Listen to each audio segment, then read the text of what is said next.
Hello, listeners, and welcome to the State of the House. This is a bi-weekly podcast hosted by me, Jill Krowinski, the Vermont Speaker of the House. Each episode offers an inside look at Vermont politics, legislation, and the experience of working in the Vermont House of Representatives. I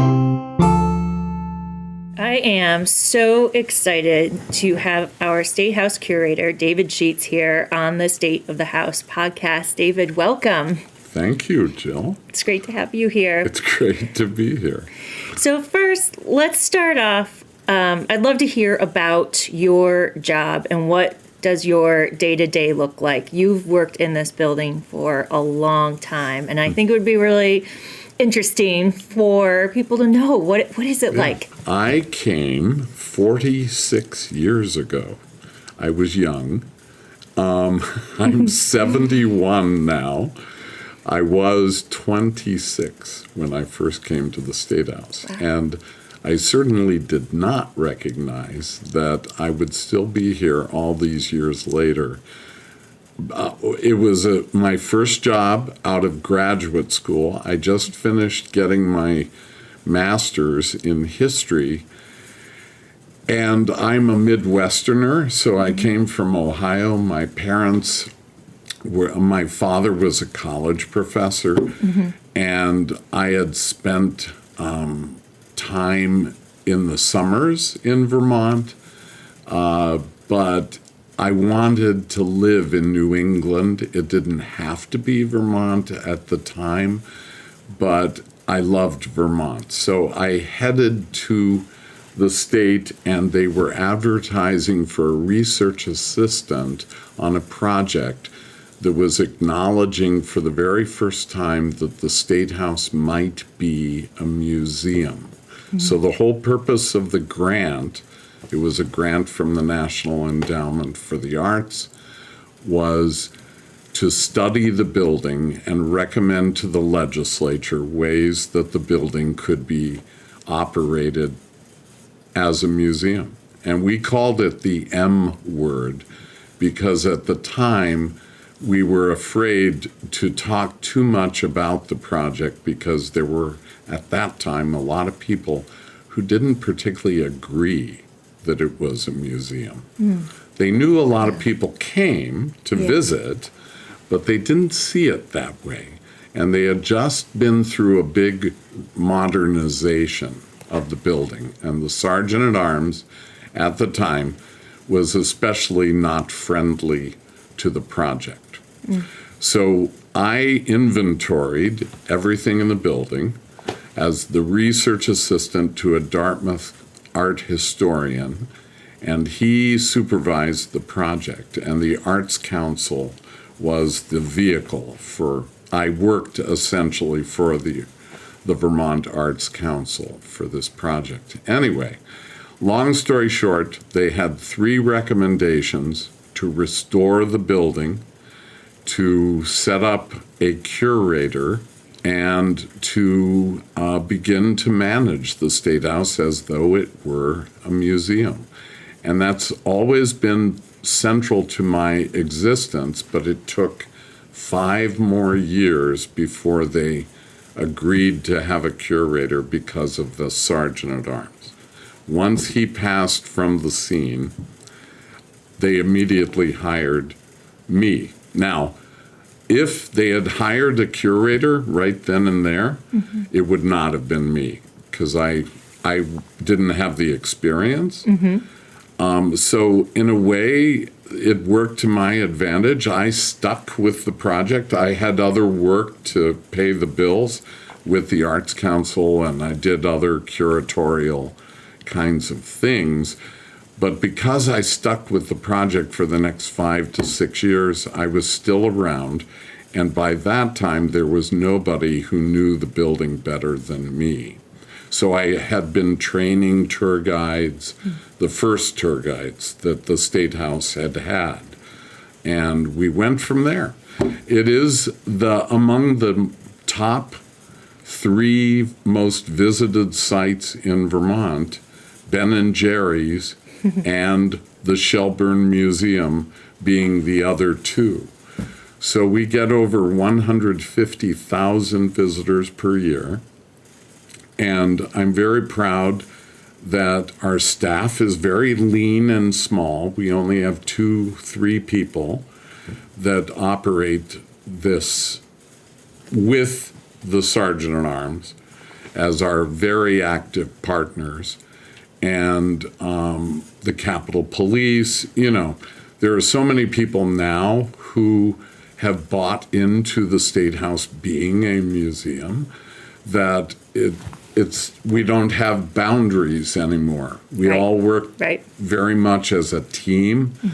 And we now have our first visitor services coordinator, a paid professional who knows the visitor experience needs to be constantly evaluated. How do you reach new people who don't understand what they're looking at? How do you ensure that all Vermonters have equal access to this most important building in the state at all times? Happily for us, the State House has always been a pretty small building by state capitol standards, especially. And happily for us that we don't have to have all of those audiences at the same time. So we have the distinct session from January to May, and then we have another whole season from June to the end of October, which is principally our tourist season. And that's when out-of-state tourists in particular flock to the building. We never advertise, and yet we get an audience as large as the Shelburne Museum. Put a golden dome on a building and they will come is the best advertising anybody can have. And of course, Montpelier's location right in the center of Vermont makes it very easy to get off the interstate. You see that golden dome, you are drawn to it, and we have visitors just like that. But during the session especially, when you're here, when all of the legislators are here, we take the audience even more seriously than we ever did, because clearly in the last 50 years of my career, we have not done the best job to ensure that all Vermonters, all Americans, frankly, understand government and understand their role as citizens. And so civics education has increasingly become a big part of what we try to do here at the State House. That's why more school students visit this building than any other in the state. The Shelburne has a whole crew of education people. We have one person who's looking at the whole visitor experience, and we get constant visits by school students. And it's so important to do that and to ensure that they're getting the most out of that visit in understanding what they're looking at, in understanding democracy and what the legislature is doing. Not just a bunch of people. It's chaotic, as you know. The building is so small that we're bursting at the seams almost every day with all of these different organizations that have declared that it's their day. In that chaos, we try to make sure that visitors are getting the most out of their visit, that they feel welcome and included and a part of what's going on. I love that. One of the things that is so special about this building is this is where not only we do the important work of governing, but we are educating and we are showing off this incredible building and what happens here. And so it's serving many different functions. So it is something to be really proud of. David, I just want to go back to when you first started this work. So you were officially named the State House Curator in 1987, right? Yes. Do you remember your first time walking into this building and what your reaction was? Oh, yeah. Well, it was I was being interviewed to be that research assistant in 1979. Okay. And the building did look very different than it does today because it had all these 1970s things. The lighting fixtures were made of white plastic. The Naga hide was on all of the furniture. All of the rooms on the first floor had drop ceilings with fluorescent lights. It was, I saw that because historic preservation was very much a part of my training. Yeah. And they asked me questions like that, like, what did I see? And I guess I said the right things because I was hired, but it was a bit of a mission to be participating with two men that were heading up the project. Arthur Williams had been the founding director of the Arts Council, and he became a mentor and a father figure to me in the years that played out after that, and the founder of the private nonprofit organization that we have always worked with, called the Friends of the Vermont State House. Very important group. They raised over $3 million privately for the restoration of the building. So almost a quarter of the total cost of restoring the State House through the 1980s and 90s that followed was done by the Friends. And that was partly because it was felt that they hadn't done a good job back in the 70s when they renovated it. They had done it with a lot of insensitivity. But that wasn't necessarily the fault of the taxpayers. So it made sense for private money to be a part of the solution. The Friends have always continued to believe that they can extend the reach of all that we do here, and they are still prepared to be that support for what we determine the State House needs next. Right. They don't want to maintain the building because that is up to the taxpayers. As carpets that we selected for the restoration begin to wear out, we need to be replacing them with in-kind, carpets and so on. That is everybody's responsibility because this is the people's house, and by that we mean everybody in Vermont owns it. But we then have that return obligation that you're talking about of ensuring that what goes on in the people's house is equally accessible to everyone and that they feel that it does in fact belong to them when they come in. Yeah. And that's our mission now. It's a whole new mission than what I started with. And one of the reasons I'm still at it instead of moving toward retirement is that I feel so challenged by that new mission that I'm too excited on a daily basis to show up at work here. I don't want to move on yet. And we don't want you to. That day may and we come. don't want you to. Just to be clear, we don't want you. I understand. So this building has gone through some major transformations and major projects over the years. Which one has been your favorite to work on? Oh, boy. I loved seeing room by room. Now, you can appreciate especially that as we restored the State House, we could only do it in the summer and the fall. And we're looking at projects now that's a critical part of extending a project because it has to be a useful building for the session, and then you only have this limited amount of time to get it done.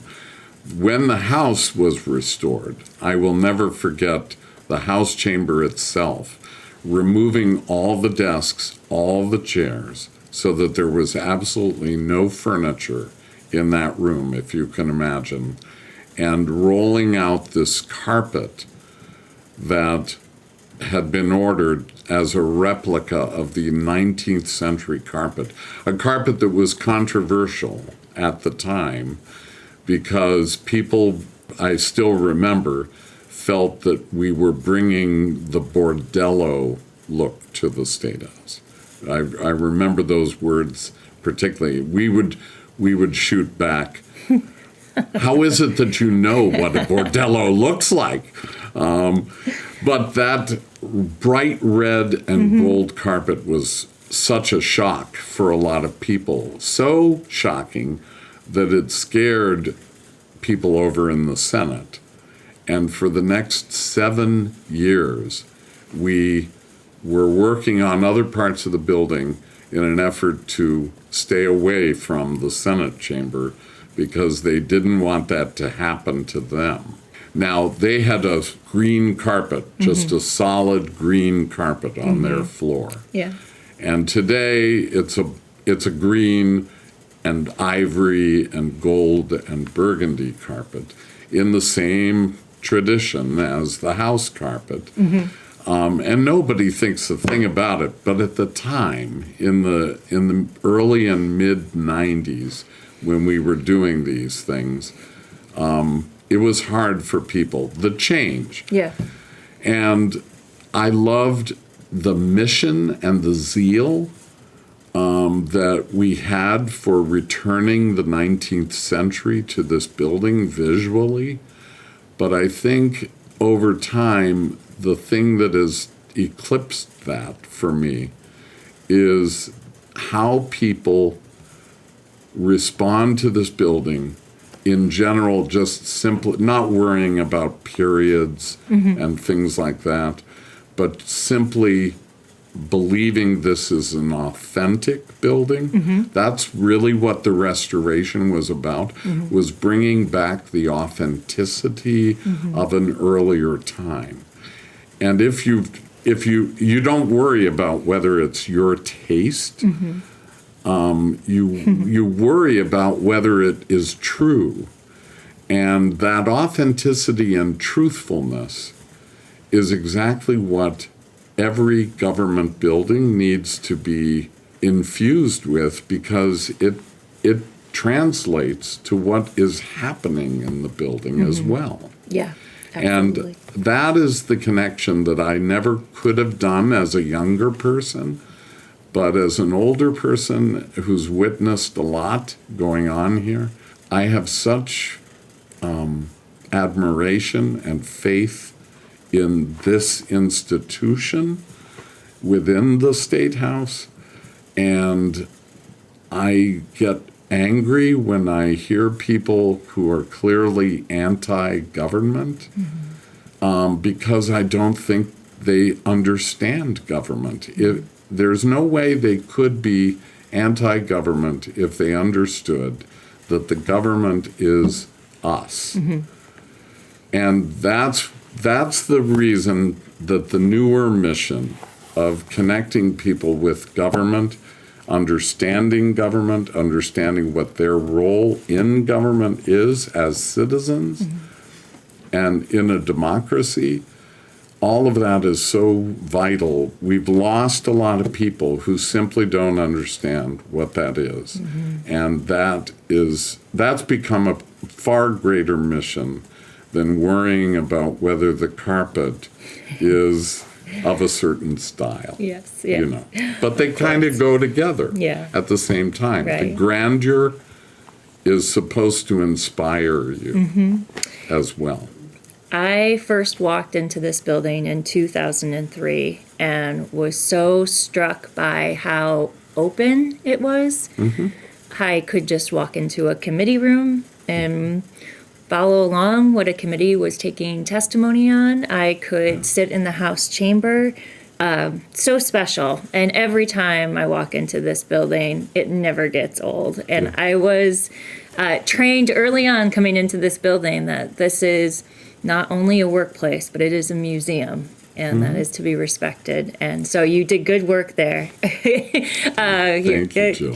So there are so many special things about this building.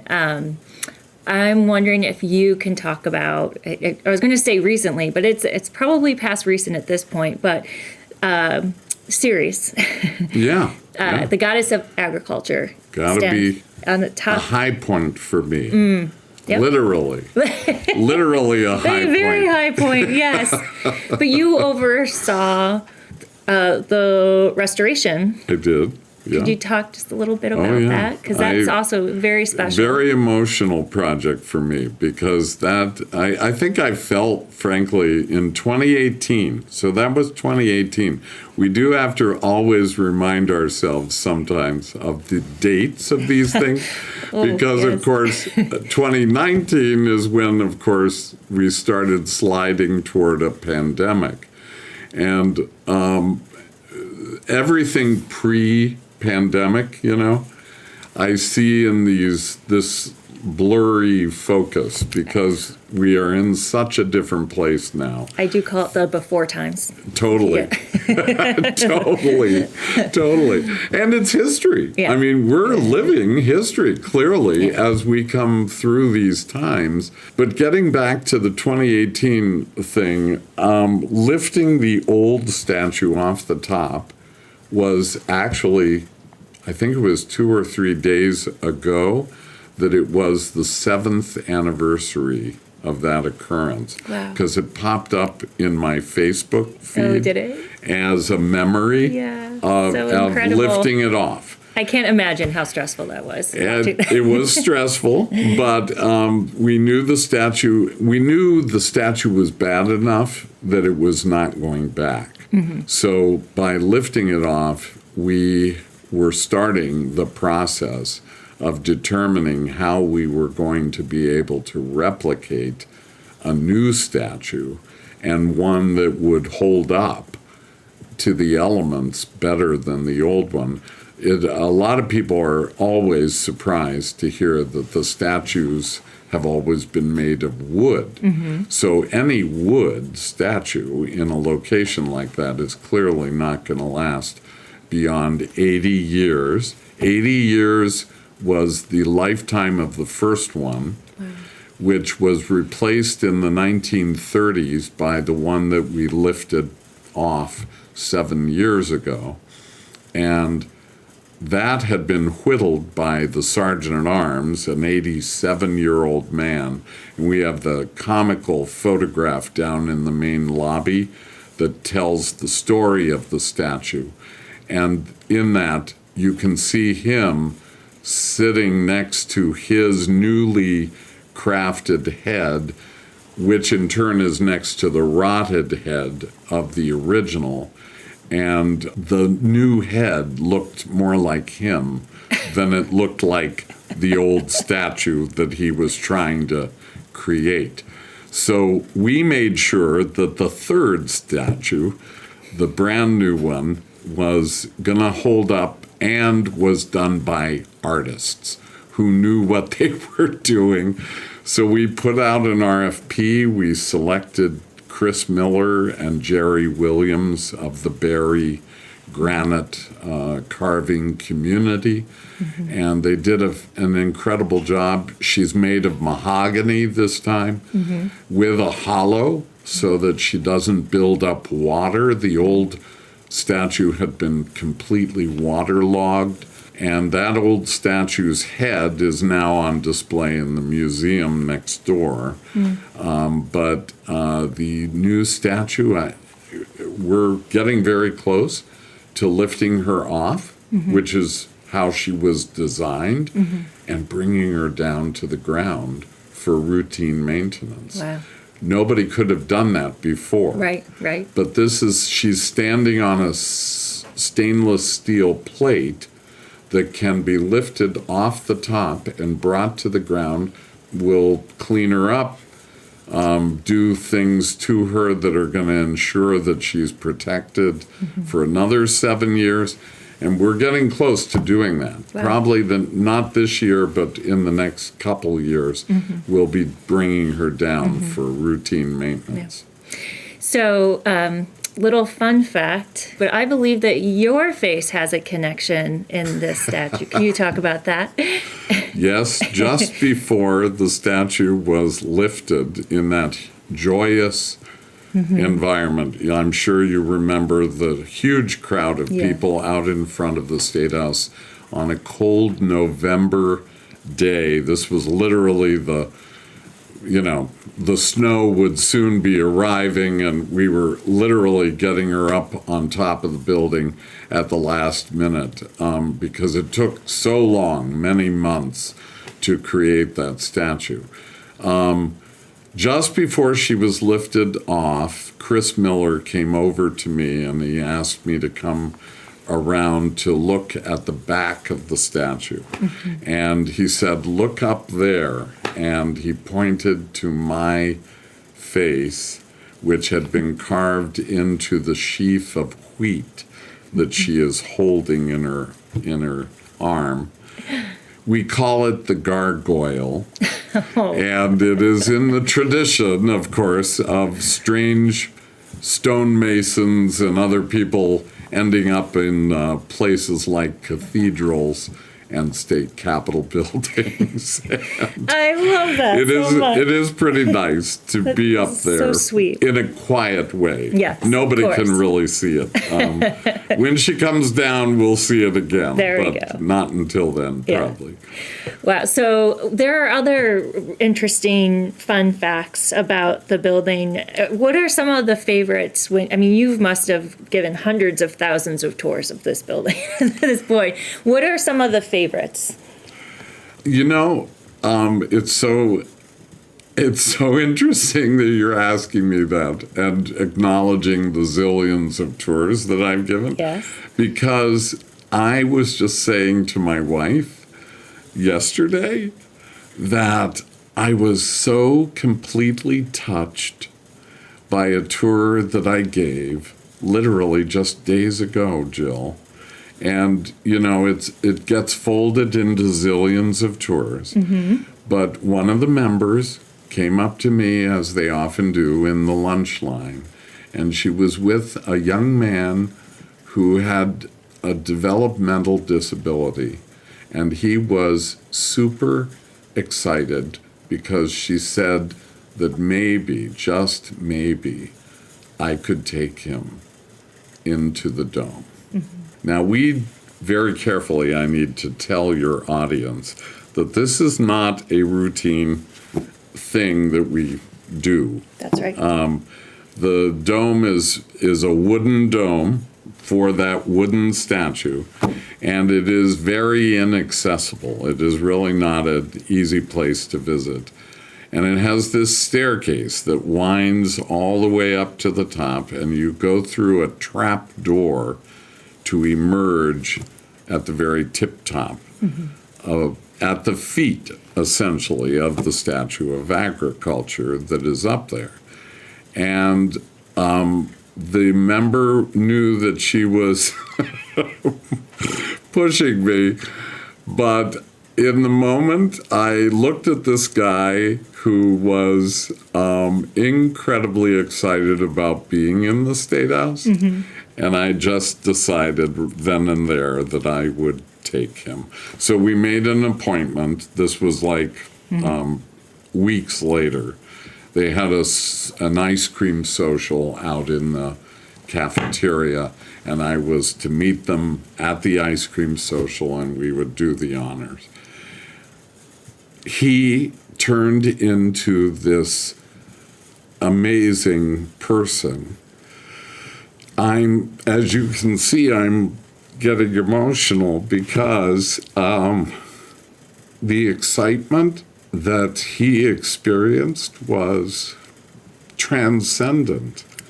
And I have the opportunity all the time to see that with different people. All the time, it's a different person, and I have no idea where this is headed necessarily. But that connection to the State House and what it means to somebody, I need that all the time to motivate myself. Just as I expect you have the same experience in your own way with people who come to this building, and it humbles me, it excites me. It's what it's all about. Mm-hmm. It's why I'm still here. I'm so glad you're here. And I am very glad to be working with people like you, because our nation right now needs all the positive reinforcement that we can muster to ensure that our democracy is healthy and maintained. That is such a good story. And the fact that you're still Thank you. having these experiences Yeah. over decades of work just speaks volumes Yeah. to this building, why it's so special, and why the work you do is so special. We've had some fascinating changes over time, and I think a lot of folks aren't familiar with some of the pretty interesting transformations in the building. Yeah. So could you speak to them? Yeah. The building is a classic Renaissance revival state house, meaning they were trying to copy architecture from the Italian Renaissance. Mm-hmm. The previous building had been a chaste Greek and Roman building, so the portico of that state house is still out there. Mm-hmm. That's 20 years older than the entire building behind it. So that Greek portico combined with that Renaissance dome has created a building that is simple, but it is all about that classical revival. And that's what the vast majority of America's capitals emulate. And it's the right architecture, because obviously we know that democracy seems to have been born in ancient Greece. And so using buildings like that to evoke that is what the State House has. And yet over time it has been added on to 3 separate times.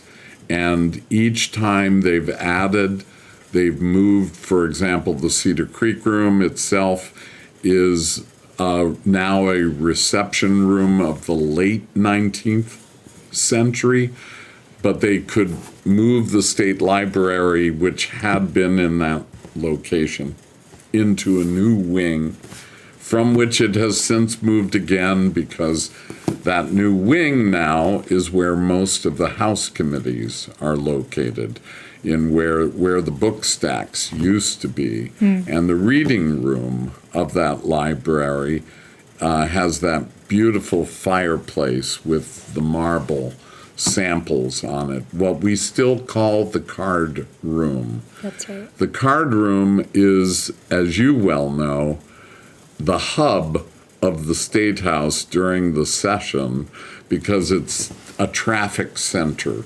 Everybody is going from the House chamber to the cafeteria to the committee rooms through that room. And traditionally, as you know, different organizations use it on a daily basis as a place. The members, I don't know if you know this, but a long time ago, they used to call it, I haven't heard this recently, but they used to call the card room the gauntlet, because the members would be coming out of the chamber, and no matter who was there, they were there to lobby. Mm-hmm. But the cacophony of different people being in that location on a daily basis is the community of the State House. It's what continually brings an entirely new group of people to the building daily. Right. Multiple groups, of course, daily. And their interactions with the members, as inconvenient as it sometimes is when you're trying to get your work done in committee and on the floor, is part of what makes this place chaotic, but it's also what democracy is all about, because it's bringing in fresh groups of people who are here to do their business, and their business is our business. That's right. So I love that, And the community of lawmakers is the other thing I love. The farmers' nights that we have in the House chamber continually remind me that we're also a cultural hub. Again, that goes with being a museum, but it's also a place where performances, amazing performances, have taken place in this building for a century and a half or more. And we're all blessed to witness all of that. And it's a party, it's a place, the Cedar Creek Room, later today, I believe there's going to be a wonderful reception there. I'm going to be taking out the silver candelabra. Wow. Because I think this event deserves the silver candelabra, and we're going to celebrate among ourselves because this is a community in and of itself, in a state that is all about community. It's beautiful. I'm going to ask you one more question. So I am occasionally asked, is the State House haunted? As am I. Yes. You're not the only one who gets that question all the time. If it is haunted, I am not a person who believes that haunting is particularly sinister. So the haunting of the State House, to me, this is most definitely a building that is spiritually alive.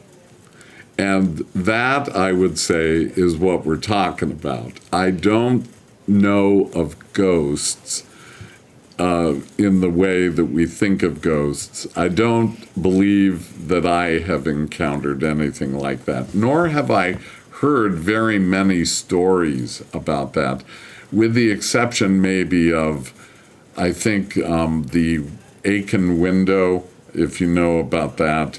There was a window down on the first floor that George Aiken, the longtime U.S. Senator and governor, used to sneak into the State House. He didn't have a key to the building, so they always left this particular window ajar. And supposedly after George Aiken's death, that window kept opening on its own. So that is one little story that I have heard. But for the most part, when I'm alone, you and I have this privilege. I'm sure you've been in the State House late at night when maybe you're almost the only person in the building and it's all closed up and all the lights are out. And because there are lights that are on all the time, of course, we're not in complete darkness. But those are among my favorite times. Again, I'm getting emotional. When I'll walk through the lobby and upstairs and just feel this spiritual vibe that the building has. And I love it. Oh, I love that so much. And I know exactly what you're talking about.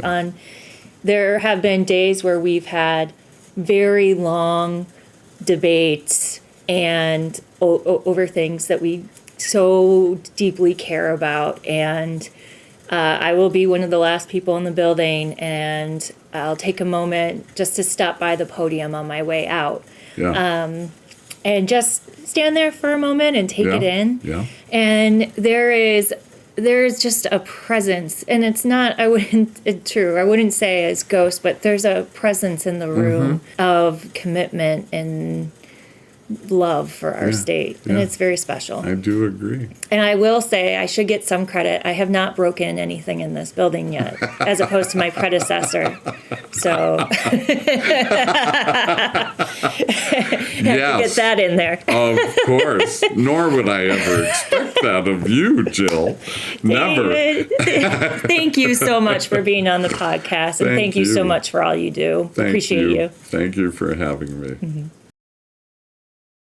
Thanks for tuning in to this episode of State of the House. I want to thank David Schutz again for joining us and sharing his incredible knowledge about Vermont State House. And if today's conversation sparked your curiosity, I have good news. The State House is open to visitors year-round. You're welcome to explore Monday through Friday, 8 a.m. to 4 p.m. Self-guided tours are always available, and if you stop by between late July and October, you can join one of our guided walk-in tours to learn even more about the building's rich history. You can get more information at www.statehouse.vermont.gov. Whether it's your first visit or your 15th, there's always something new to discover under the Golden Dome. If you enjoyed the conversation, please share it with your friends and leave us a review on your preferred platform. If you have requests for future guests or questions you'd like us to answer on the podcast, send an email to speaker@leg.state.vt.us.